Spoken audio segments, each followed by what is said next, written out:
মূর্তির সামনে ডাক দেখো, যেহেতু বাবা বলছে তুমি সবচেয়ে বড় খোদা, ইন্নী জাইউন ফাতুইমুনি, আমার বেশি খিদা লাগছে, তৃষ্ণা লাগছে, আমার একটু খাবার দাও।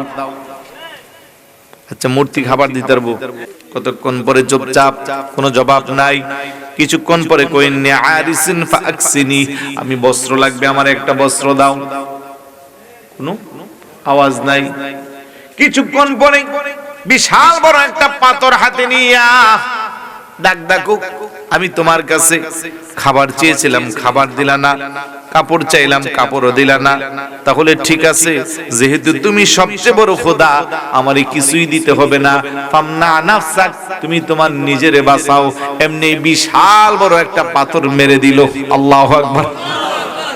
মূর্তি নিজেরে বাঁচাইতারে, পাথরের বিকট আওয়াজ, বিশাল বড় মূর্তি মুহূর্তে ব্যঙ্গে চোরমার। বাপ রাগান্বিত হয়ে তাড়াতাড়ি দইরা মার কাছে নিয়ে গেছে। ডাক দেখো, আজকে তোমার ছেলে আমাদের বংশের মুখে চুনকালি লাগাইয়া দিছে, রাস্তায় আমরা আর এখন মুখ দেখাইতে পারবো না। করছেটা কি? সবচেয়ে বড় খোদাটারে পাথর দিয়ে মেরে ফেলছে, ব্যঙ্গে ফেলছে। তুমি তারে নিয়ে গেছো গিল্লিগা, আমার কাছে পরামর্শ করে গেছো, তোমার কাছে পরামর্শ করলে কি তো? ডাক দেয়া বলে, প্রাণের স্বামী তাহলে শুনেন, এই আবু বকর যেদিন আমার গর্ভে আসলো, গর্ভে আসার পর থেকে আমি কোনোদিন মূর্তির সামনে যেতে পারি নাই। মূর্তি পূজা করার জন্য অনেকবার গিয়েছিলাম, কাছাকাছি যাওয়ার পরে আমার পেটের পীড়া এত বেশি বেড়ে যায়, আমার পেটের মধ্যে যন্ত্রণা শুরু হয়। আমি ভাবছিলাম স্বাভাবিকভাবে এগুলা হয়।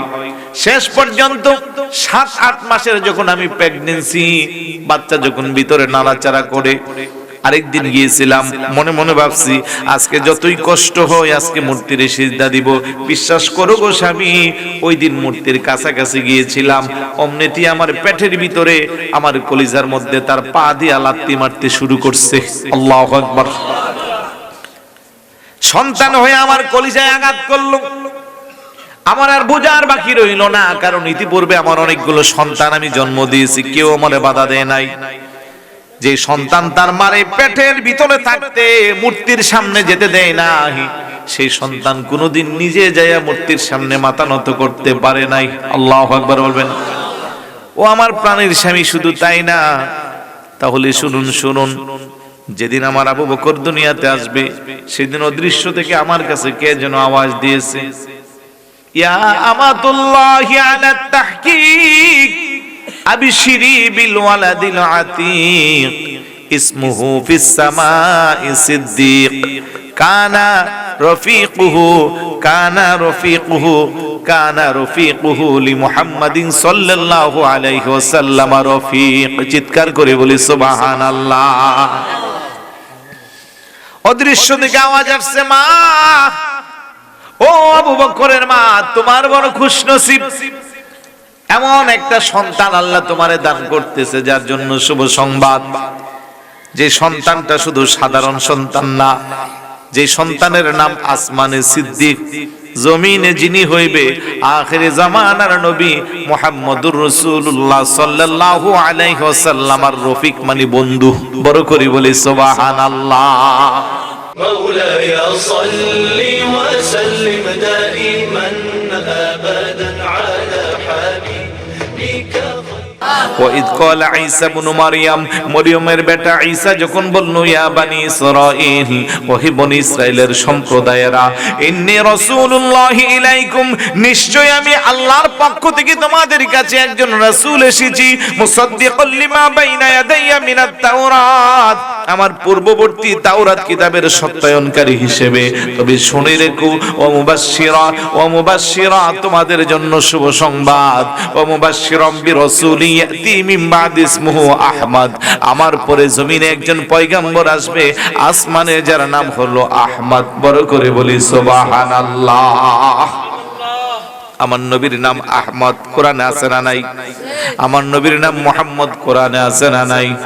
ফালাম্মা জাআহুম বিল বাইয়িনাত ক্বালু হাযা সিহরুম মুবিন, অতঃপর যখন সুস্পষ্ট কিতাব নিয়ে আল্লাহর নবী দুনিয়াতে নবুয়ত প্রকাশ পাইল, যখন আসলো, তখন আরবের কাফের মুশরিকরা বলতে লাগলো, উনি বড় জাদুকর। বড় করে বলি নাউজুবিল্লাহ। ওই নবীর উম্মত আল্লাহ আপনারে আমারে বানাইছে, আমি কি দরখাস্ত করেছিলাম? আওয়াজ দেন। বিনা দরখাস্ত আল্লাহ শ্রেষ্ঠ নবীর উম্মত বানাইলো। যেই নবীর উম্মত হওয়ার জন্য অন্যান্য পয়গম্বররা দরখাস্ত করেছে, আমার আল্লাহ আপনাকে আমাকে উইদাউট অ্যাপ্লিকেশন বিনা দরখাস্ত সেই নবীর উম্মত বানাইছে। সুবহানাল্লাহ বলবেন না? ওই নবীর সম্মান বলে শেষ করা যাবে না, শুকরিয়া আদায় করেও শেষ করা যাবে না। দুঃখজনক হলেও সত্য, আজকের এই দিনে আমার মতো টুপিওয়ালা, দাড়িওয়ালা, পাগড়িওয়ালা, জুব্বাওয়ালা নামের আগে আল্লামা, মুহাদ্দিস, মুফতি, মুফাসসির নামের পিছনে টাইটেলের শেষ নাই। এমন কিছু ব্যক্তি আছে যারা বলে নবী নাকি 40 বছর পরে নবী হয়েছে। আরেকটু জোরে বলি নাউজুবিল্লাহ। ও মুসলমান, নবী 40 বছর পরে নবী হয় নাই। কেউ যদি আকীদা বিশ্বাস করে যে নবী 40 বছর পরে নবী হয়েছে, তার ঈমান থাকবে? বরং আমার আল্লাহ নবীরে নবী বানাইছে যেমন আসমান জমিন আরশ কুরসি কোনো কিছু সৃষ্টি করা হয় নাই। মুসা নবী তুর পাহাড়ে যাই আল্লাহকে কো রব্বি আরিনি, দেখা দাও। আল্লাহ কোলাং তারানি, দেখতে পারবা না। শেষ পর্যন্ত যারা পরিমাণ দেখা দিল, ততক্ষণ তুর পাহাড়টা জলে পড়ে সারখার হয়ে গেল। মুসা নবী বেহুশ হয়ে পড়ে থাকলো। হুশ যখন ফিরে আসছে, ডাক দেখো আল্লাহ, যারা পরিমাণ হইল তুমি আমারে দিদার দিলা, দেখা দিলা। আল্লাহ ডাক দেখো ফাখুজমা আতাইতুকুম মিনাশ শাকিরিন ওয়া মুতাআলা তাওহীদি ওয়া হুব্বি মুহাম্মাদিন সাল্লাল্লাহু আলাইহি ওয়াসাল্লাম। রে মুসা, যারা পরিমাণ তোরে যদি আমি দিদার দেই, গর্ব করিস না, অহংকার করিস না। তোরে আমি আমার কৃতজ্ঞশীল বান্দার অন্তর্ভুক্ত পেয়েছি, এই কারণে যারা পরিমাণ দিদার দিলাম। তবে যতদিন পৃথিবীতে বেঁচে থাকবা তাওহীদের উপরে অটল থাকবা, যতদিন পৃথিবীর মধ্যে বেঁচে থাকবা মুহাম্মদ মুস্তাফা সাল্লাল্লাহু আলাইহি ওয়াসাল্লামকে মহব্বত করবা। বড় করে বলি সুবহানাল্লাহ। মুসা নবীকে আল্লাহ তোমারে মানবো, তোমার জিকির করব, তোমার তাওহীদের উপরে থাকবো, সব ঠিক আছে, যেহেতু তুমি আমার রব, তুমি আমার খালেক, তুমি আমার স্রষ্টা, তুমি আমাকে সৃষ্টির সেরা বানাইছো, নবুয়ত রাসালাতের মর্যাদা দিছো, আসমানি কিতাব দিছো, যারা পরিমাণ হলেও তুর পাহাড়ে দিদার দিছো। সুবহানাল্লাহ বলবেন না? কিন্তু তোমার নামের পাশে যে আরেকটা নাম, যে নামটাকে মহব্বত করার জন্য বললা, এটা কার নাম? সুবহানাল্লাহ বলবেন না? কারণ আমার নবীর হাজার হাজার বছর পূর্বে মুসা নবী দুনিয়াতে আসছে। কথা বলেন ঠিক না? এবার আল্লাহ ডাক দেখো মুসা, তাহলে শুনো, লাউলা মুহাম্মাদুন ওয়া উম্মাতুহু লামা খালাকতুল জান্নাতা ওয়ালান নার ওয়ালাল লাইলা ওয়ালান নাহার ওয়ালাশ শামসা ওয়ালাল কমার ওয়ালা মালাকাম মুকাররাবা ওয়ালা নাবিয়্যাম মুরসালা ওয়ালা ওয়াইয়াকা। আল্লাহু আকবার বলেন। রে মুসা, আমি আল্লাহ যদি আমার সেই দুস্থ মুহাম্মদকে না বানাইতাম, আমার নবীর উম্মত বানাইবো বলে যদি আমি আল্লাহ প্রোগ্রাম না করতাম, আমি আসমান বানাইতাম না, জমিন বানাইতাম না, আরশ বানাইতাম না, কুরসি বানাইতাম না, জান্নাত বানাইতাম না, জাহান্নাম বানাইতাম না, চন্দ্র বানাইতাম না, সূর্য বানাইতাম না, দিন বানাইতাম না, রাত্র বানাইতাম না, অসংখ্য অগণিত নবী রাসূল পৃথিবীতে আমি সৃষ্টি করতাম না, ফেরেশতারাজি সৃষ্টি করতাম না, এমনকি তুমি মুসা কালিমুল্লাহকেও আমি বানাইতাম না। বড় করে বলি সুবহানাল্লাহ। লাউলা কালামা আযহারতুর রুবুবিয়্যাহ, আমি যে রব, আমি যে আল্লাহ, আমার আল্লাহত্ব প্রকাশ করতাম না যদি না আমি আমার দোস্ত হাবিবুল্লাহকে না বানাইতাম। জোরে বলুন না সুবহানাল্লাহ। আর আমার দেশের মৌলভীকে 40 বছর পরে নবী। মুসা নবীর সাথে আল্লাহ জবাব দিচ্ছে 1000 বছর পূর্বে। আদম আলাইহিস সালাতু ওয়াস সালাম। খারাপ লাগতেছে আপনাদের? মনোযোগ আছে? শানে রিসালাতের আলোচনা শুনলে যদি মনে করেন খারাপ লাগে, তাহলে ধরে নিতে হবে আপনার ইমানে জঙ্গার ধরছে। কথা কোন ঠিক না? কারণ কিছু কিছু জায়গায় যখন শানে রিসালাতের আলোচনা শুরু করি, অনেক মোটা তাজা মানুষ দেখি আস্তে করে চেহারাটা গোমরা করে উঠতে যায়। আবার বাইরে যায় দোকানে সমালোচনা করে, আর কোন ওয়াজ পায় না। হ্যাঁ, ওদের দৃষ্টিতে আর কোন ওয়াজ নাই, ওরা শুধু চাই আপনি শুধু আমলের কথা বলেন। আচ্ছা, আমরা কি আমলের কথা বলি না? গোটা জীবনের কোন আলোচনায় কি কোথাও একটা 0% পয়েন্ট কেউ দেখাতে পারবেন যে আলোচনা থেকে আপনার কাছে এই মেসেজটা গেল যে আমল করা লাগবে না? খোদার কসম পাইবেন না। আমরা বলি, কিন্তু আকীদার কথা কেন বলি? কারণ আকীদা ঠিক না থাকলে আমলের কোনো দাম। নামাজ আছে, রোজা আছে, হজ আছে, যাকাত আছে, মাথায় পাগড়ি, গালে দাড়ি, পরনে জুব্বা, হাতে তাসবিহ, মুখে আল্লাহর জিকির, বাট এই জায়গার মধ্যে রাসূলের মহব্বতের যদি কমতি থাকে, খোদার কসম তার এই নামাজ রোজা সব বিফল। কথা বলেন ঠিক না? এজন্য আমরা একটু আকীদার কথা বলি। আল আকীদাতু হিয়া আজদাদু মিনাল ঈমান। ঈমানের চেয়ে আরো গুরুত্বপূর্ণ, ঈমানটাকে তাকিদ দিয়ে গুরুত্ব রাখার জন্য আকীদার প্রয়োজন। বাংলাদেশে অনেক মুসলমান আছে আকীদা বুঝেও না। এইজন্য আমি বলি অধিকাংশ নামাজি নামাজ পড়েও জাহান্নামে যাবে মুনাফিকি চরিত্রের কারণে। কথা বলেন ঠিক কি না? আদম আলাইহিস সালাতু ওয়াস সালাম বুঝতে পারলো হায়াতের বাজেট শেষ। উনি 1000 বয়স মতান্তরে 960 বছর হায়াত পেয়েছে। বুঝতে পারলো হায়াত শেষ। ওনার পুত্র শীশ আলাইহিস সালাতু ওয়াস সালামকে ডাক দিল।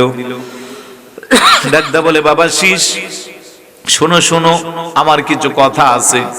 হাদিস শরীফের মধ্যে আসছে, আকবালা আদম আলাইহিস সালাতু ওয়াস সালাম আলা ইবনিহি শীশ আলাইহিস সালাম ফাকালা ইয়া বুনাইয়া আনতা খলিফাতি মিন বাদি ফাখুযহা বি'আমারাতিত তাকওয়া ওয়াল উরওয়াতিল বুসকা ফাকুল্লামা যাকারতাল্লাহ ফাজকুরু ইলা জানবিহি ইসমা মুহাম্মাদিন সাল্লাল্লাহু আলাইহি ওয়াসাল্লাম ফাইন্নী রাআইতু ইসমাহু মাকতুবান আলা সাকিল আরশি ওয়া আনা বাইনার রূহি ওয়াত তিন সুম্মা ইন্নী তুফতুস সামাওয়াত ফালাম আরা ফিস সামাওয়াতি মাওদিআন ওয়ালা কাসরান ইল্লা ওয়াজাদতু ইসমা মুহাম্মাদিন সাল্লাল্লাহু আলাইহি ওয়াসাল্লাম ওয়া লাকাদ আরাআইতু ইসমাহু মাকতুবান আলা নুহুরুল হুরুল ঈন ওয়া আলা ওয়ারাকি শাজারাতি তুবা ওয়া আলা ওয়ারাকি সিদরাতিল মুনতাহা ওয়া বাইনা আইনুল মালাইকা ফাআকদির যিকরাহু ফাইন্না লিল মালাইকাতি তাযাক্কারাহু ফি কুল্লি সাআতিন। চিৎকার করে বলি সুবহানাল্লাহ। আদম নবীকে বাবা শীশ, শোনো, আনতা খলিফাতি মিন বাদি, আমার পরে তুমি হইবা আমার প্রতিনিধি। তবে রে বাবা শোনো, আনতা খলিফাতি মিন বাদি ফাখুযহা বি'আমারাতিত তাকওয়া ওয়াল উরওয়াতিল বুসকা। খুব আজিমুস শান ভাবে, আদবের সাথে, শান শৌকত ভাবে আমার অর্পিত দায়িত্বটা পাইলে পরে তুমি সেটার বাস্তবায়ন করবা। আর পাশাপাশি ফাকুল্লামা যাকারতাল্লাহ ফাজকুরু ইলা জানবিহি ইসমা মুহাম্মাদিন সাল্লাল্লাহু আলাইহি ওয়াসাল্লাম। যখনই তুমি আল্লাহর নামের জিকির করবা, পাশাপাশি আল্লাহর হাবিবের স্মরণ করবা। আল্লাহর হাবিব মিন্স মুহাম্মদের স্মরণ করবা। শীশ নবীকে বাবা আদমের স্মরণ, আল্লাহর স্মরণ করব, সব ঠিক আছে, আল্লাহর নামের পাশে আপনি যে আরেকটা নাম বললেন সেই নামটা কার? কারণ তখনও কি আমার নবী দুনিয়াতে আসছে? আদম নবী প্রথম আসছে। ওনার 40 জোড়া সন্তান হয়েছে, তার মধ্যে সিঙ্গেল একজন, 81 জন সন্তান। 81 নাম্বার সন্তানই হলো হযরতে শীশ আলাইহিস সালাম। আল্লাহু আকবার বলবেন না? ডাকদা বলে, বাবা আল্লাহর নামের পাশে যে আপনি মুহাম্মদের স্মরণের কথা বললেন সেই নামটা কার? আদম নবী ডাকদা কো, তাহলে শোনো, আমি যখন মাটি আর পানিতে আলাদা আলাদা অবস্থায় ছিলাম তখন উনি আল্লাহর নামের পাশে ছিল। এই জন্য আমার নবীকে কুনতু নাবিয়্যা ওয়া আদামু বাইনাল মাই ওয়াত তিন, কুনতু নাবিয়্যা ওয়া আদামু বাইনার রূহি ওয়াল জাসাদ। আমার নবীকে আদম নবীর মাটি আর পানি আলাদা আলাদা অবস্থায় আদম নবীরে বানানোর জন্য যখন প্রোগ্রাম করেছে তখনও আমি আল্লাহর দরবারে নবী ছিলাম। আদম নবীর বডি বানাইছে, ভিতরে কোনো রূহ দেয় নাই, তখনও আমি আল্লাহর দরবারে নবী ছিলাম। বড় করে বলি সুবহানাল্লাহ। আদম নবীকে বাবা শীশ, আল্লাহ আমাদের আসমানে ভ্রমণ করাইছে। আসমানের এমন কোন জায়গা নাই যে জায়গাতে আল্লাহর নামের পাশে আমি ওই নবীর নামটা দেখি নাই। রে আমার বেটা শীশ, শুধু তাই না, জান্নাতে আমি ভ্রমণ করলাম।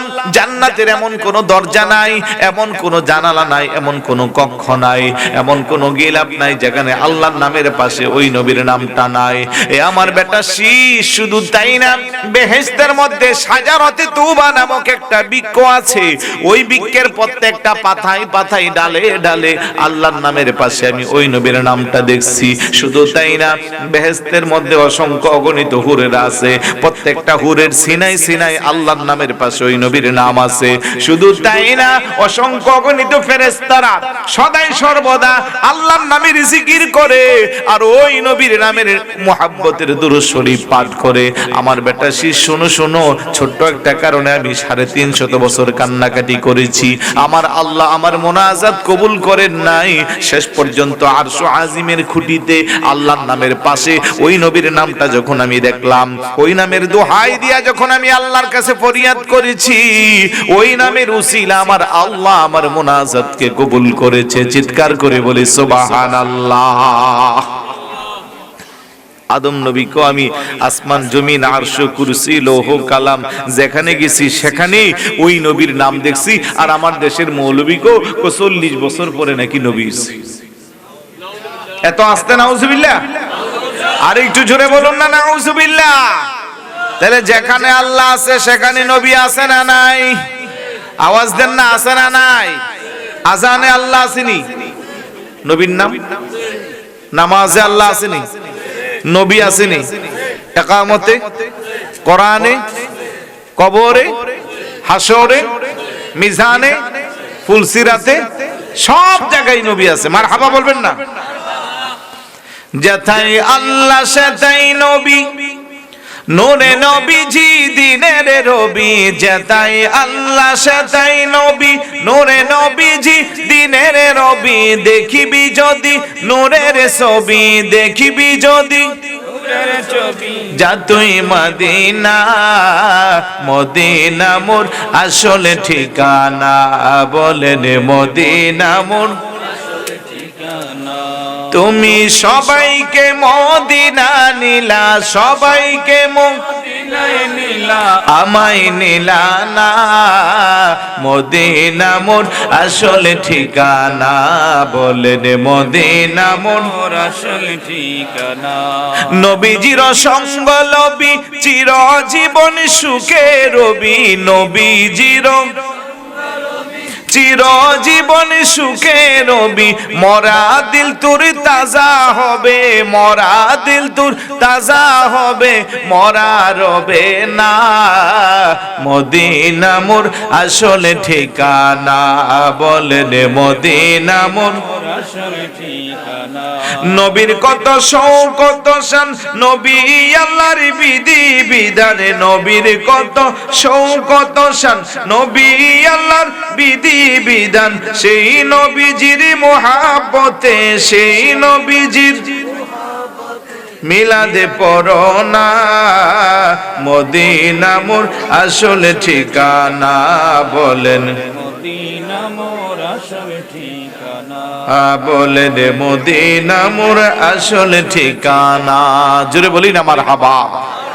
তাহলে নবীর শান কত মহান। আরে আমার নবীর সাথে যারা যেইভাবে লেগেছে তার মর্যাদা আল্লাহ আকাশচুম্বী করে দিয়েছে। পৃথিবীতে অসংখ্য অগণিত ধর্ম, তার মধ্যে শ্রেষ্ঠ ধর্মের নাম কি? এ ভাই পিছনে আওয়াজ দেন, কি নাম? ইসলাম। পৃথিবীতে অসংখ্য অগণিত আসমানি গ্রন্থ, তার মধ্যে সর্ব উৎকৃষ্ট গ্রন্থের নাম কি? আল কোরআন। বলেন কি নাম? অনেক নবীদের উম্মত আছে, সর্বশ্রেষ্ঠ উম্মতের মর্যাদা দিয়েছেন কাকে? আপনাকে আমাকে। সুবহানাল্লাহ বলবেন না? ইসলাম পৃথিবীর শ্রেষ্ঠ। আল্লাহ কো ইন্নাদ দীনা ইনদাল্লাহিল ইসলাম ওয়া মান ইয়াবতাগি গায়রাল ইসলামি দীনান ফালা ইউকবালা মিনহু ওয়া হুয়া ফিল আখিরাতি মিনাল খাসিরিন। আল্লাহ কো আমার নিকট গ্রহণযোগ্য মনোনীত জীবন ব্যবস্থা তার নাম ইসলাম। ও আমার আল্লাহ, ইসলামটারে আপনারা এত দাম দিলেন। ইসলামকে যদি জিজ্ঞেস করে, ও ধর্ম ইসলাম, কেন অন্যান্য ধর্মের চেয়ে তুমি শ্রেষ্ঠ, কেন তোমার এত মর্যাদা? ইসলাম বলবে একটাই কারণ, শ্রেষ্ঠতম নবীর উপরে আল্লাহ আমারে নাজিল করেছে। সুবহানাল্লাহ। কোরআন হলো অদ্বিতীয় আসমানি গ্রন্থ, সর্বোৎকৃষ্ট। ও কোরআন, কেন তোমার এত মর্যাদা, কেন তুমি এত বেশি দামি? কোরআন জবাব দিবে তার একটাই কারণ, আল্লাহ আমারে শ্রেষ্ঠতম নবীর উপরে পাঠিয়েছে, এই কারণে আমি শ্রেষ্ঠ উম্মত হিসেবে। আল্লাহ বলেন, ওয়াকাযালিকা جعلناكم أمة وسطا لتكونوا شهداء على الناس ويكون الرسول عليكم شهيدا الله أكبر বলেন অন্যত্র বলেন কুনতুম খায়রা উম্মাতিন উখরিজাত লিন-নাস তা'মুরুনা বিল মা'রুফ ওয়া তানহাউনা আনিল মুনকার সুবহানাল্লাহ শ্রেষ্ঠতম উম্মতের মর্যাদা আল্লাহ আপনারা আমারে দিয়েছে এবার যদি বলি আল্লাহ কেন আপনি আমাদেরকে শ্রেষ্ঠতম উম্মতের মর্যাদা দিচ্ছেন কেন আমরা পেয়েছি জবাব আসবে একটাই কারণ শ্রেষ্ঠতম নবীর উম্মত আল্লাহ আপনারে আমারে বানাইছে তার মানে আমার নবীর সাথে যে আসমানি গ্রন্থের সম্পর্ক হলো সেটা সর্বোৎকৃষ্ট আসমানি গ্রন্থ হয়ে গেল আমার নবীর সাথে যে ধর্মের সম্পর্ক হলো ধর্মটা শ্রেষ্ঠ হয়ে গেল নবীর উম্মত হিসেবে আমরা যারা হয়েছে আমাদেরকে আল্লাহ শ্রেষ্ঠ উম্মতের মর্যাদা দান করেছে নবী মক্কায় ছিল মক্কার দাম পৃথিবীর মক্কার নাম ছিল বাক্কা বাক্কা থেকে হয়ে গেল মক্কা নবী মদিনায় গেল মদিনার মর্যাদা বেড়ে গেল নবী যেই জায়গায় শুয়ে গেল রওজা মুবারকের মর্যাদা কত বেশি বাড়লো আন্না রওজাতান নবী সাল্লাল্লাহু আলাইহি ওয়াসাল্লাম খায়রুম মিনাল কাবাতিল মুশাররাফা ওয়া আফদালু মিনাল আরশিল মুআল্লা চিৎকার করে বলি সুবহানাল্লাহ হুজুরে পাকের যে রওজা মুবারক তার মর্যাদা কত বেশি কো খানায়ে কাবা কো শুধু তাই না আরশ আজিমের চেয়েও আরো বেশি দামি সুবহানাল্লাহ নবীর সাথে সম্পর্ক হলো সাইয়েদনা আবু বকর সিদ্দিক রাদিয়াল্লাহু তাআলা ছোট কাল থেকে আমার নবীর খেলার সাথী আল্লাহর নবীর সাথে দুইজনের বয়সের 2.5 বছরের পার্থক্য আবু বকর সিদ্দিক রাদিয়াল্লাহু তাআলা আমার নবীর চেয়ে 2.5 বছরের ছোট ছোট কাল থেকে উনি আমার নবীর খেলার সাথী তখনও নবুয়ত প্রকাশ পায় নাই তাও দেখেন কি মর্যাদা মনোযোগ আছে ঘুম চলে আসছে নাকি শেষ করে দিব মনোযোগ দিন ছোট কাল থেকে খেলার সাথী তখন কিন্তু ইসলাম ধর্ম প্রকাশ হয় নাই নবীজির নবুয়ত প্রকাশ পায় নাই 5-7 বছরের বয়সের আবু বকর ওনার আব্বা কুহাফা একদিন নিয়ে গেছে বড় মূর্তির কাছে তখন যেহেতু ওই ধর্ম ছিল রেওয়াজ অনুযায়ী সবচেয়ে বড় মূর্তিটার কাছে নিয়ে বলতেছে বাবা হাদিহি ইলাহাতুকা সুম্মুল উলা ফাসজুদু লাহা এটা আমাদের সবচেয়ে বড় খোদা নাউজুবিল্লাহ বলবেন না তুমি এটারে সিজদা দাও কারে বলতেছে ছোট বাচ্চা আবু বকর সিদ্দিক রাদিয়াল্লাহু তাআলা আনহুকে বলতেছে কে তার বাবা কুহাফা বলতেছে ঠিক আছে আব্বা এটা যেহেতু আমাদের সবচেয়ে বড় খোদা তাহলে সিজদা দিব তবে তার সাথে আমার কিছু কথা আছে আল্লাহু আকবার বলবেন না মূর্তির সামনে ডাক দেখো যেহেতু বাবা বলছে তুমি সবচেয়ে বড় খোদা ইন্নী জাইউন ফাতুইমুনি আমার বেশি খিদা লাগছে তৃষ্ণা লাগছে আমার একটু খাবার দাও আচ্ছা মূর্তি খাবার দিতে পারবো নিজেরই তো খোঁজ খবর নাই মাটি দিয়ে বানাইছে মানুষ যেমনি বাঁকা দিছে মুড় দিছে এমনি হইছে কথা কোন ঠিক না কতক্ষণ পরে চুপচাপ কোনো জবাব নাই কিছুক্ষণ পরে কইন্নি আরিসিন ফাকসিনি আমি বস্ত্র লাগবে আমার একটা বস্ত্র দাও কোনো আওয়াজ নাই কিছুক্ষণ পরে বিশাল বড় একটা পাথর হাতে নিয়া ডাক ডাকু আমি তোমার কাছে খাবার চেয়েছিলাম খাবার দিলা না কাপড় চাইলাম কাপড়ও দিলা না তাহলে ঠিক আছে যেহেতু তুমি সবচেয়ে বড় খোদা আমারে কিছুই দিতে হবে না ফামনা নাফসাক তুমি তোমার নিজেরে বাঁচাও এমনি বিশাল বড় একটা পাথর মেরে দিল আল্লাহু আকবার মূর্তি নিজেরে বাঁচাইতারে পাথরের বিকট আওয়াজ বিশাল বড় মূর্তি মুহূর্তে ব্যঙ্গে চোরমার চতুর্দিকে একটা আওয়াজ উঠে গেল যে এমন একটা ভদ্র ছেলে আজকে কাজটা করলো কি বাবার কাছে সবাই যখন চতুর্দিকে ছোটাছুটি বাবা শাসন করতেছে শাসন করিয়ে নামারটা আমি বুঝা করছি সুবহানাল্লাহ বলবেন না আপনার খোদার কাছে এক গ্লাস পানি চাইছি পানি দিতে পারছে না খিদা লাগছে খাবার চাইছি দিতে পারছে না একটা পোশাক চাইছি দিতে পারছে না সর্বশেষ বলছি আচ্ছা কিছুই লাগবে না তুমি তোমার নিজেরে বাঁচাও সে নিজেরও বাঁচাইতে পারছে না কিসের আবার এটা খোদা আল্লাহু আকবার বলবেন না বাপ রাগান্বিত হয়ে তাড়াতাড়ি দইরা মার কাছে নিয়ে গেছে ডাক দেখো আজকে তোমার ছেলে আমাদের বংশের মুখে চুনকালি লাগাই দিছে, রাস্তায় আমরা আর এখন মুখ দেখাইতে পারবো না। করছে এটা কি? সবচেয়ে বড় খোদাটারে পাথর দিয়ে মেরে ফেলছে, ভেঙ্গে ফেলছে। তুমি তারে নিয়ে গেছো গিল্লিগা, আমার কাছে পরামর্শ করে গেছো, তোমার কাছে পরামর্শ করলে কি তো? ডাক দা বলে প্রাণের স্বামী তাহলে শুনেন, এই আবু বকর যেদিন আমার গর্ভে আসলো, গর্ভে আসার পর থেকে আমি কোনোদিন মূর্তির সামনে যেতে পারি নাই। মূর্তি পূজা করার জন্য অনেকবার গিয়েছিলাম, কাছাকাছি যাওয়ার পরে আমার পেটের পীড়া এত বেশি বেড়ে যায়, আমার পেটের মধ্যে যন্ত্রণা শুরু হয়। আমি ভাবছিলাম স্বাভাবিকভাবে এগুলা হয়। শেষ পর্যন্ত 7-8 মাসের যখন আমি প্রেগন্যান্সি, বাচ্চা যখন ভিতরে নাড়াচাড়া করে, আরেকদিন গিয়েছিলাম, মনে মনে ভাবছি আজকে যতই কষ্ট হয় আজকে মূর্তির সিজদা দিব। বিশ্বাস করো গো স্বামী, ওই দিন মূর্তির কাছাকাছি গিয়েছিলাম, অমনিতি আমার পেটের ভিতরে আমার কলিজার মধ্যে তার পা দিয়ে লাত্তি মারতে শুরু করছে। আল্লাহু আকবার। সন্তান হয়ে আমার কলিজায় আঘাত করলো। আমার আর বোঝার বাকি রইল না, কারণ ইতিপূর্বে আমার অনেকগুলো সন্তান আমি জন্ম দিয়েছি, কেউ আমারে বাধা দেয় নাই। যে সন্তান তার মারে পেটের ভিতরে থাকতে মূর্তির সামনে যেতে দেয় না, সেই সন্তান কোনোদিন নিজে যাইয়া মূর্তির সামনে মাথা নত করতে পারে নাই। আল্লাহু আকবার বলবেন। ও আমার প্রাণের স্বামী, শুধু তাই না, তাহলে শুনুন শুনুন, যেদিন আমার আবু বকর দুনিয়াতে আসবে সেদিন অদৃশ্য থেকে আমার কাছে কে যেন আওয়াজ দিয়েছে, ইয়া আমাতুল্লাহি আলা তাহকিক আবশিরি বিল ওয়ালাদিল আতীক ইসমুহু ফিস সামাই সিদ্দিক কানা রফিকুহু লি মুহাম্মাদিন সাল্লাল্লাহু আলাইহি ওয়াসাল্লাম রফিক। চিৎকার করে বলি সুবহানাল্লাহ। অদৃশ্য থেকে আওয়াজ আসছে, মা, ও আবু বকরের মা, তোমার বড় খুশনসিব, এমন একটা সন্তান আল্লাহ তোমারে দান করতেছে, যার জন্য শুভ সংবাদ।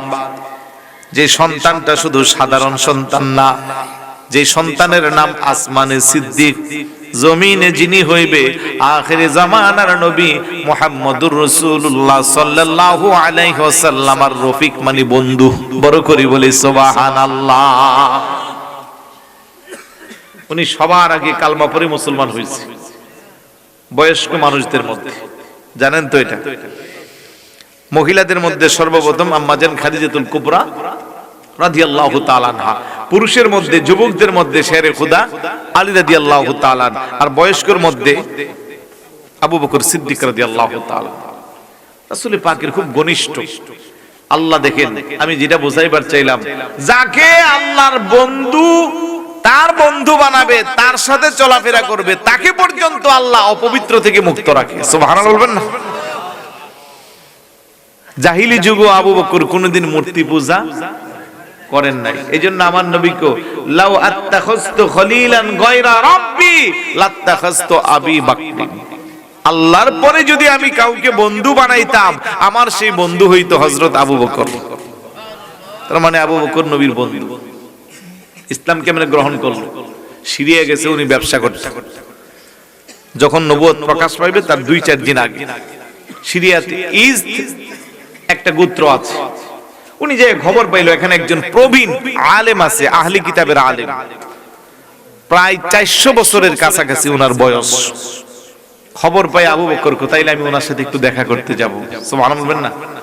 এই আমাদের এলাকায় যখন, যেমন আজকে পিসা হুজুর আসছে, শাহপুর দরবারের কাউ হুজুর আসছে, মানুষ দৌড়ায় আসছে না দেখা করতে।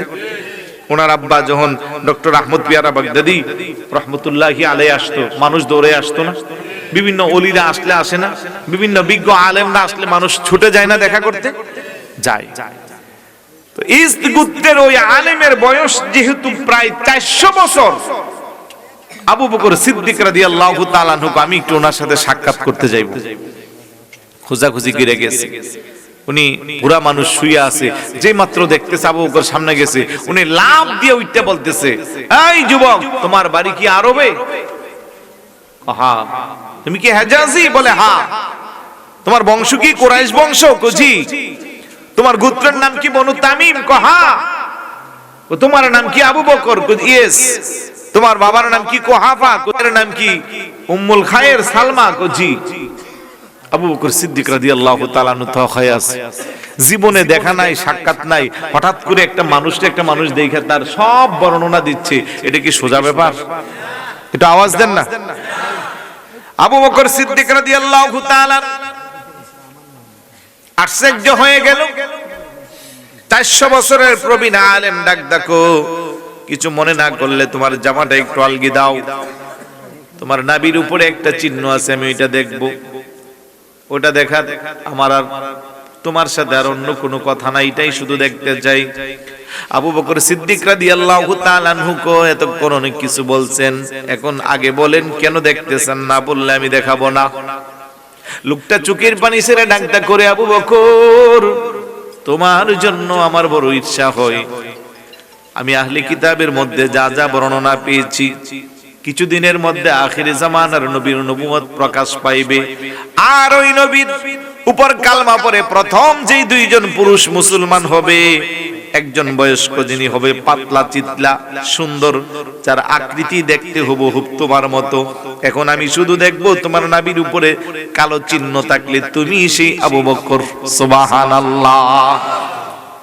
আস্তে করে জামা ঢালগি দিল, নাভির উপরে চমৎকার দৃশ্য, কালো চিহ্ন। লোকটা চিৎকার করে কান্নামাটি শুরু করে দিল, তোমার ভাগ্য দেখে আজকে আমার ঈর্ষা হয়, তোর কপাল দেখে আজকে আমার ঈর্ষা হয়, তোর কপালের সাথে আমার কপালটা একটু লাগাইবার সুযোগ দে।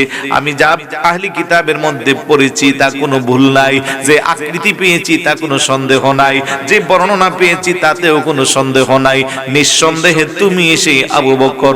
তবে শুনে রেখো, এই যে আমার লিখিত কিছু কবিতা, এই কবিতাগুলো আমি আখির জামানার নবীর শানে লিখেছি। আমার কিতাব, আমার কবিতাগুলো তুমি নিয়ে যাও, আল্লাহর হাবিবের কাছে আমার কবিতাগুলো আমার পক্ষ থেকে হাদিয়া হিসেবে পেশ করবে। আর নবীকে বলবে, আল্লাহ যদি আমার আর কয়টা দিন হায়াত দে, আমার হায়াতরত অবস্থায় যদি নবুয়ত প্রকাশ পাই, আমি যদি খবর পাই সিরিয়া থেকে শত কষ্ট হলেও ওই নবীর কদমে যাই আমি উম্মতের মর্যাদা নিব। চিৎকার করে বলি সুবহানাল্লাহ। আবু বকর, আর যদি নবীর নবুয়ত প্রকাশের আগে আমি মরে যাই, আমার কাছে যদি কোনো খবর না থাকে, তুমি একটু কষ্ট করিয়া নবীর আমার সালাম দিও, আর বলিও হাসরের ময়দানে আমার হাদিয়াগুলো যেন আমারে প্রথম উম্মতের মর্যাদা দান করে। সুবহানাল্লাহ। আবু বকর সিদ্দিক রাদিয়াল্লাহু তাআলা আনহু ওনার দেওয়া কবিতার সেই পাণ্ডুলিপিটা নিয়া যে মাত্র মক্কায় ঢুকলো, মক্কার লোকেরা চতুর্দিক দিয়ে ঘেরায়া ধরছে। আবু বকর, আমরা তোমার জন্য অপেক্ষা করতেছি। কি ব্যাপার, এত মানুষ কেন? আব্দুল্লাহর ছেলে মুহাম্মদ একটা এতিম বাচ্চা, বাপ হারা দুনিয়াতে আসছে, অল্প বয়সে মারে হারাইছে, টাকা নাই পয়সা নাই, উনি হঠাৎ করে বলতেছে উনি নাকি নবী। আচ্ছা আবু বকর বলো, তুমিও যদি দাবি করতে আমরা মেনে নিতাম। নাউজুবিল্লাহ বলবেন না? কারণ তুমি আরবের সম্ভ্রান্ত একজন ব্যবসায়ী, তোমার টাকা পয়সা আছে। আচ্ছা বলো তো, এতিম বাচ্চাটা নিজের নবী দাবি করে, আমরা কি তা মানতে পারি? তুমি তো ওনার সবচেয়ে কাছের মানুষ, তোমার জন্য অপেক্ষা করতেছি। আবু বকর সিদ্দিক রাদিয়াল্লাহু তাআলা আনহু মুস্কি মুস্কি হাসে, কয় এটা কি উনি বলছে না তোমরা বানায়ে বলতেছো? তোরা আবার জোর দিয়ে বলতেছো, আমরা কেন বলতে যাইব, উনিও তো বলতেছে। আবু বকর সিদ্দিক রাদিয়াল্লাহু তাআলা আনহু মুস্কি হাসি দিয়ে কয়, শোনো, উনি এমন এক ব্যক্তি, উনি জীবনে কোনোদিন মিথ্যা বলে না, উনি যা বলে সত্য বলে। আল্লাহু আকবার বলবেন না? তবে আসো, তোমরা সহ আসো, যাই ওনার কাছে। যেই মাত্র কাছাকাছি গেল, আই কন্টাক্ট হলো, আমার নবী মুস্কি হাসে, আবু বকর সিদ্দিক রাদিয়াল্লাহু তাআলা আনহু মুস্কি হাসে। কাছাকাছি যাওয়ার পরে আমার নবীকে, আবু বকর, আল্লাহ আমাকে নবুয়ত রাসালাতের মর্যাদা দান করেছে, আপনি যদি আমাকে সাক্ষী দেন। আবু বকর সিদ্দিক রাদিয়াল্লাহু তাআলা আনহু, হুজুর আপনি চিন্তা করিয়েন না, আমি সাক্ষ্য দিব, তবে একটা কথা বলে কি, নবুয়ত রাসালাতের জন্য মুজিজা লাগে, যারা আমার সাথে আসছে তাদের জন্য যদি আপনি একটা মুজিজা বলে দিতেন। আমার নবী মুস্কি হাসি দিয়া কয়, আবু বকর, আর মুজিজার দরকার কি? তুমি আসার সময় তো মুরব্বি আলেমের সাথে সাক্ষাৎ করেছো, ওনার কথাগুলাই তো মুজিজা। কোন মুরব্বি আলেম? ও ইস গোত্রের 400 বছরের প্রবীণ আলেম, যার সাথে তুমি সাক্ষাৎ করেছো, যিনি আমাকে দেওয়ার জন্য তোমার কাছে ওনার লিখিত হাদিয়া কবিতা লিখেছে। সুবহানাল্লাহ। আবু বকর সিদ্দিক রাদিয়াল্লাহু তাআলা আনহু ডাকতাকে, হুজুর আমি তো কারোর সাথে এগুলা কথা বলি নাই, আর আমার কাছে যে হাদিয়া আছে সে কেউ জানে না, আপনি কেমনে জানেন? আমার নবীকে শোনো, ইতিপূর্বে নবীদের কাছে যেই ফেরেশতা আল্লাহর কাছ থেকে ওহী নিয়ে আসতো, ওই ফেরেশতা এসে তোমার সব বর্ণনা আমার কাছে দিয়েছে। আবু বকর সিদ্দিক কোন দেরি নয়, আমাকে পড়িয়ে দেন লা ইলাহা ইল্লাল্লাহু মুহাম্মাদুর রাসূলুল্লাহ সাল্লাল্লাহু আলাইহি সাল্লাম। সুবহানাল্লাহ বলবেন না? মর্যাদা বাড়ছে না কমছে? নবীর প্রতি মহব্বত কম না বেশি? শেষ করে দিচ্ছি, একটা আংটি মুবারক রাষ্ট্রীয় কাজে সিল ব্যবহার করতে হয়, আবু বকর সিদ্দিক রাদিয়াল্লাহু তাআলা আনহুর কাছে দিয়েছে। আবু বকর একটু যাইয়া স্বর্ণকারের দোকান থেকে এখানে লিখে আনবা শুধু লা ইলাহা, লা ইলাহা, এতটুকু লিখে আনবা। আবু বকর সিদ্দিক রাদিয়াল্লাহু তাআলা আনহু যাচ্ছে আর মনে মনে চিন্তা করতেছে, হুজুর বলল শুধু লা ইলাহা ইল্লাল্লাহ লিখতে, কিন্তু শুধু লা ইলাহা ইল্লাল্লাহ লিখলে কি তার কোনো দাম আছে যদি না পাশে না থাকে মুহাম্মাদুর রাসূলুল্লাহ সাল্লাল্লাহু আলাইহি সাল্লাম? সুবহানাল্লাহ বলবেন না? দেখেন মুহাব্বত কি জিনিস। আল্লাহর নবী বলছে এতটুকু, আর উনি মুহাব্বতের বহির্প্রকাশ ঘটানোর জন্য সিদ্ধান্ত নিয়েছে পুরা কালমা লিখে আনবে। কারণ কেউ যদি কিয়ামত পর্যন্ত লা ইলাহা ইল্লাল্লাহ বিশ্বাস করে পাশে যদি মুহাম্মদুর রাসূলুল্লাহ না লিখে, ঈমানদার হবে? জোরে বলুন না হবে? লা ইলাহা ইল্লাল্লাহর মানার কারণে সর্বোচ্চ তাকে আপনি আস্তিক বলতে পারবেন, কিন্তু ঈমানদার বলার কোনো সুযোগ নাই। আবু বকর সিদ্দিক রাদিয়াল্লাহু তাআলা আনহু যাচ্ছে, যেই সিদ্ধান্ত সেই কাজ। মাঝখানে একটা কথা বলে রাখি, অনেকে বলবেন যে নবী কইছে, উনি নবীর কথার বাইরে কি লিখে করছে? কিছু কিছু জায়গায় আগ বাড়াইয়া করলে মোহাব্বত বাড়ে, কমে না, ঠিক না? যেমন আমার ভাই, আপনার নাম কি? কি করেন? কোথায়? কুমিল্লা। আরিফ ভাই মনে করেন বাড়িতে আসবে, আব্বা আম্মা আছে, আম্মারে ফোন দিয়া যদি আম্মা আমি আসতেছি কুমিল্লা থেকে, কি আনবো? মা বলবে ফুত কিছু লাগবো না, আগে তুই বাড়িতে আ। মা বাপ কিন্তু এটাই বলে, আমি আজও পারি না আমার আব্বার মুখ দিয়ে বাইর করতে, আব্বা কি খাইবেন? হাসি দিয়ে আগে তুমি আসো, কিছু খাইতে হইব না, এটা বলে না? আচ্ছা তারপরও সাফাই সুফাই যদি বলে, আচ্ছা বুঝ শুনছি কুমিল্লার মাতৃ ভান্ডারের অরিজিনাল যে মিষ্টির দোকানটা কান্দির পারে আছে, কান্দির পার না নাকি, ওইখান থেকে, আচ্ছা ঠিক আছে তুই যেহেতু এত কিরা বলতেছস 1 কেজি রসমালাই নিয়ে আসিস। উনি ওইখান থেকে 1 কেজি রসমালাই নিল, 20 রোড আয় দেখতেছে মাশাআল্লাহ একবারে পাকা পাকা কমলা দেখা যাইতেছে, নতুন সিজন বাইরেছে, উনি এখান থেকে আরো 2 আলি কমলা নিছে। আপনাদের লালমাইনাম্মা বড়ুর বাজার আয় দেখতেছে আপেলও খারাপ না, মালটা আছে, নাশপাতি, তারপরে দুনিয়ার কিছু নিয়ে প্রায় 1 ব্যাগ আম্মার কাছে দিছে। এখন ওনার আম্মা খুশি না বেজার?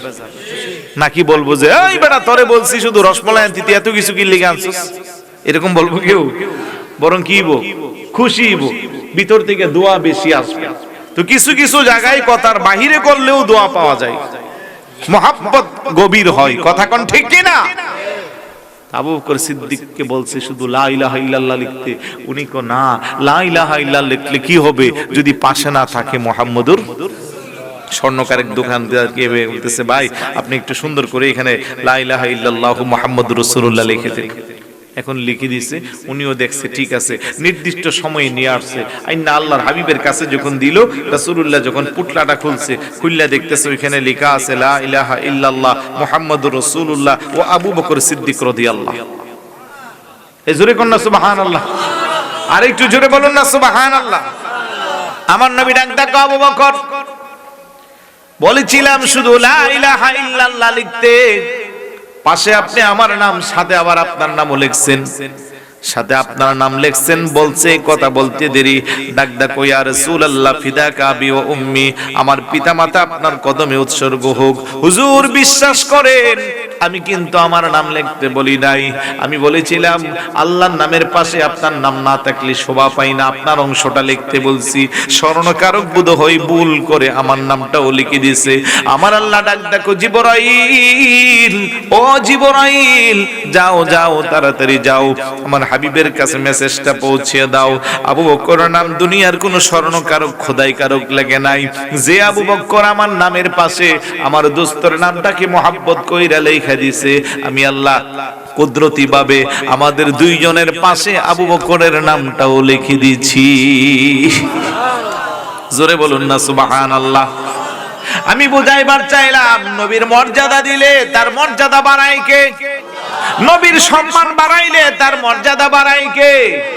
আবু বকর সিদ্দিক রাদিয়াল্লাহু তাআলা আনহু নবীকে ভালোবাসছে, মর্যাদা কেমন বাড়ছে, আফদালুল বাশার বাদাল আম্বিয়া, নবীদের পরে যিনি পৃথিবীর শ্রেষ্ঠ মানুষ উনি হযরতে আবু বকর সিদ্দিক রাদিয়াল্লাহু, কথা কোন ঠিক কিনা? নবীর শ্রেষ্ঠ সাহাবী হযরতে আবু বকর সিদ্দিকী ভালোবেসে শুইল পাশে, ভালোবেসে এ যায়া দেখো মদিনা, মদিনা মদিনা আশিক মুমিনের ঠিকানা, বলেন মদিনা মদিনা আশিক মুমিনের ঠিকানা। दीदार चे कादो तो मेरा, दीदार चे कादो तो मेरा, हो ना नबीर देवाना, मदीना मदीना आशिक मुमिनेर ठिकाना, बोलेन मदीना। জালালউদ্দিন সুয়ুতি ৭৫ বার দেখিল নবীজি, এতবার দেখিয়াও নবী, এতবার দেখিয়াও নবী, তৃপ্তি তাহার মিটল না, মদিনা মদিনা আশিক মুমিনের ঠিকানা, বলেন মদিনা আশিক মুমিনের ঠিক। दीदार चे कादो तो मेरा, दीदार चे हो ना नबीर देवाना, मदीना मदीना आशिक मुमिनेर ठिकाना। মারহাবা বলবেন না? মসজিদে নববী শরীফের মধ্যে সাহাবাদেরকে নিয়ে আল্লাহর নবী আলোচনা করতেছে, হঠাৎ করে আবু বকর সিদ্দিক রাদিয়াল্লাহু তাআলা আনহু সামনে দিয়ে হেঁটে হেঁটে যাচ্ছে। আমার নবী ডাক দেখো, সাহাবারা তোমরা কি দুনিয়া থেকে কোনো জান্নাতি মানুষকে দেখতে চাও? সুবহানাল্লাহ বলবেন না? সাহাবারা কই ইয়া রাসূলুল্লাহ অবশ্যই দেখতে চাই। আমার নবী কো ফানজুরু ইলা আবি বকরিন হাদা আতিকুল্লাহি মিনান নার, আল্লাহু আকবার বলবেন না? তোমরা আমার আবু বকরের দিকে তাকাও, জাহান্নামের আগুন তার থেকে মুক্ত, জাহান্নাম থেকে স্পর্শ করবেন। কেন আবু বকর সিদ্দিক রাদিয়াল্লাহু তাআলা আনহুর এত মর্যাদা? সাহাবাদের কেন এত মর্যাদা? তারা নবীকে নিজের জানের চেয়ে বেশি মহব্বত করেছে, ভালোবেসেছে। তাবুক যুদ্ধে হযরত ওমর রাদিয়াল্লাহু তাআলা সম্পদের অর্ধেক বাক ফিরে নিয়ে গেছে, ইসলামের জন্য হুজুরের কদমে উৎসর্গ করছে। আর মনে মনে কয় আজকে আজকে আমার সাথে পাল্লা দেওয়ার মতো বোধ হয় আর কেউ, কারণ আমি যে সম্পদ আনছি আমার ভাই আবু বকরকেও আজকে আমি অতিক্রম করে যাচ্ছি। হযরত ওমর যাওয়ার পরে জিজ্ঞেস করলো, কি আনছো আর কি রাখছো? আমার সম্পদের অর্ধেক আনছি আর বাকি সব পরিবারের লেগে রাখছি। কিছুক্ষণ পরে যখন আবু বকর গেল, জিজ্ঞেস করতেছে, আল্লাহ কয়টা পরিবারের জন্য কি রেখে আসছো? আল্লাহ এবং আল্লাহর রাসূলকে রেখে আসছি। মানে যা আছে সব নিয়ে আসছে। সুবহানাল্লাহ বলবেন না? কি মহব্বত! এক রাতের ইবাদত গোটা উম্মার সমস্ত ইবাদতের তার ওজন, তার পরিমাপ, তার নেকির পাল্লার ওজন বেশি। সুবহানাল্লাহ বলবেন না? এই মাসে আবু বকর সিদ্দিক রাদিয়াল্লাহু তাআলা আনহুর ওফাত দিবস, এই জন্য বিষয়ের সাথে মিলিয়ে দুই চারটা কথা বলছি বরকতের জন্য। আবু বকর সিদ্দিক রাদিয়াল্লাহু তাআলা 6 মাস আগে আল্লাহর নবী বলছে, আল্লাহর পক্ষ থেকে যখন আমার হিজরতের ফায়সালা আসবে আপনি কিন্তু আমার সঙ্গী হবেন। সুবহানাল্লাহ বলবেন না? কয় মাস আগে? 6 মাস পরে কোন একদিন রাত্রে দরজার সামনে যায় ছোট্ট করে একটা ডাক দিছে আবু বকর। একটা ডাক দিতে দেরি, দরজা খুলতে দেরি না। আমার নবী আশ্চর্য, আবু বকর এই গভীর রজনীতে একটা ডাকের বেশি দুইটা ডাক লাগলো না, ব্যাপারটা কি? চোখের পানি ছেড়ে কান্না কই, ইয়া রাসূলুল্লাহ 6 মাস আগে আপনি বলেছিলেন যে আমি আপনার হিজরতের সঙ্গী হব। ওই দিন থেকে আমি আবু বকর রাতের বেলা একটা সেকেন্ডের জন্য আমার পিঠটা বিছানায় লাগি না, দরজার পাশে দাঁড়াইয়া কানটা দিয়ে শুধু অপেক্ষা করি কখন আমার নবী আমারে ডাক দিবে।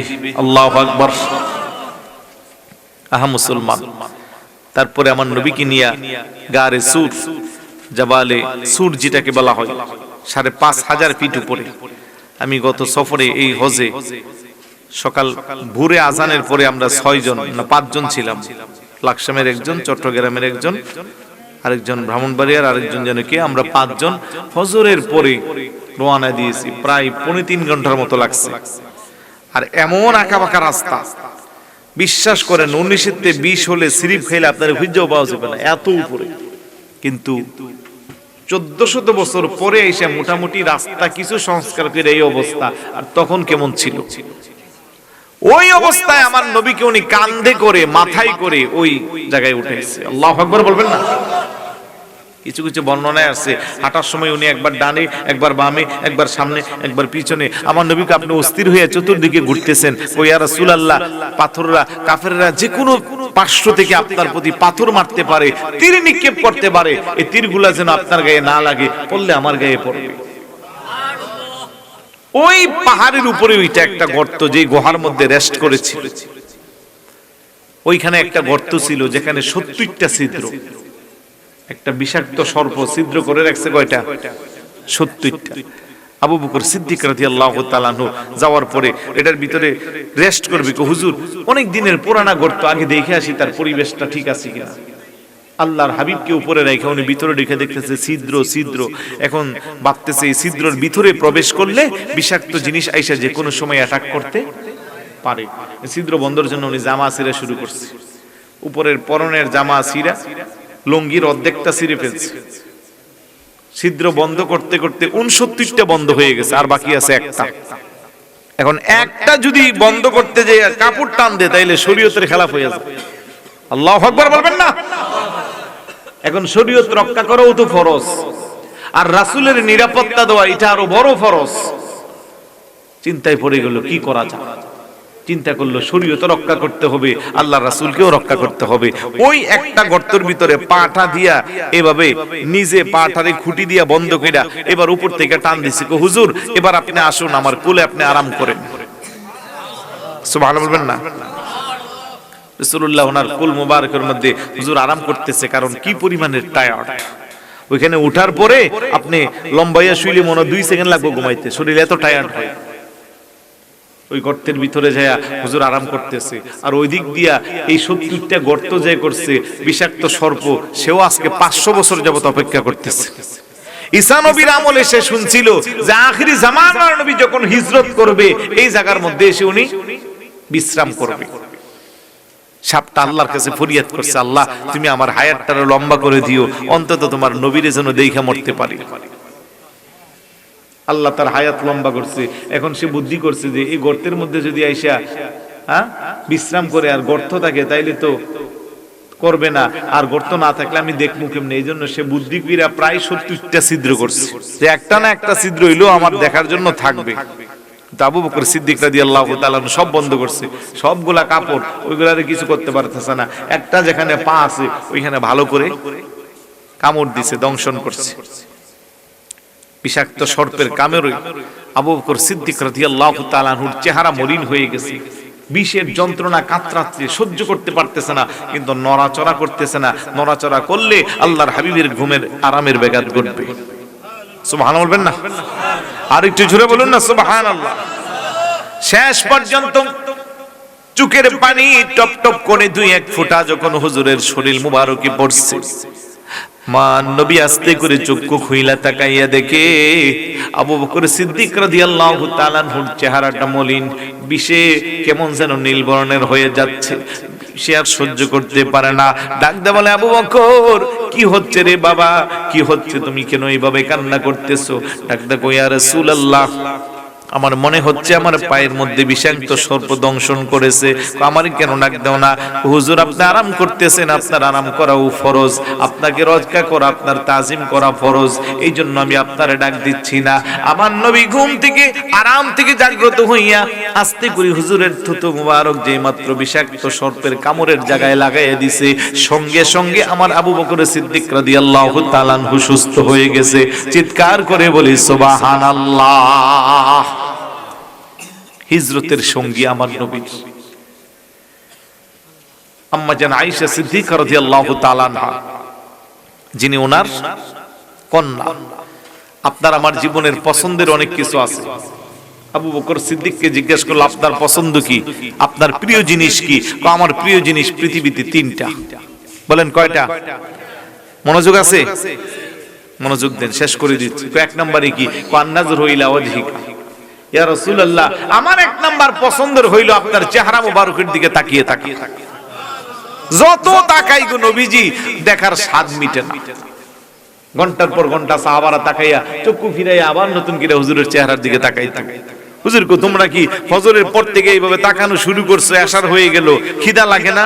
কো হুজুর বিশ্বাস করেন আমরা ঘন্টার পর ঘন্টা তাকাইয়া আবার চক্ষুগুলা অন্যদিকে নিয়া নতুন করে আপনার দিকে তাকাইলে মনে হয় এই মাত্র তাকাচ্ছি। জোরে বলুন না সুবহানাল্লাহ। দুই নম্বরে কি? ওয়াইনফাকু মালি রাসূলিল্লাহ, আল্লাহ আমারে যে সম্পদ দিয়েছে ওই সম্পদগুলো ইসলামের জন্য আপনার কদমে উৎসর্গ করা, আল্লাহ কবুল করছে। তিন নম্বরে কি? আমার একটা কন্যা সন্তান আপনার খেদমতে দান করা। আর সেই কন্যা হলো আম্মাজান আয়েশা সিদ্দিকা রাদিয়াল্লাহু তাআলা আনহা, যার কাছে উম্মত রেডি। উনি আম্মাজান আয়েশার কাছ থেকে অনেক হাদিস বর্ণিত এবং ইসলামী শরীয়তের মা বোনদের গুরুত্বপূর্ণ মাসআলাগুলো আম্মাজান আয়েশা সিদ্দিকা রাদিয়াল্লাহু তাআলা আনহার মাধ্যমে আমরা পেয়েছি। সুবহানাল্লাহ বলবেন না?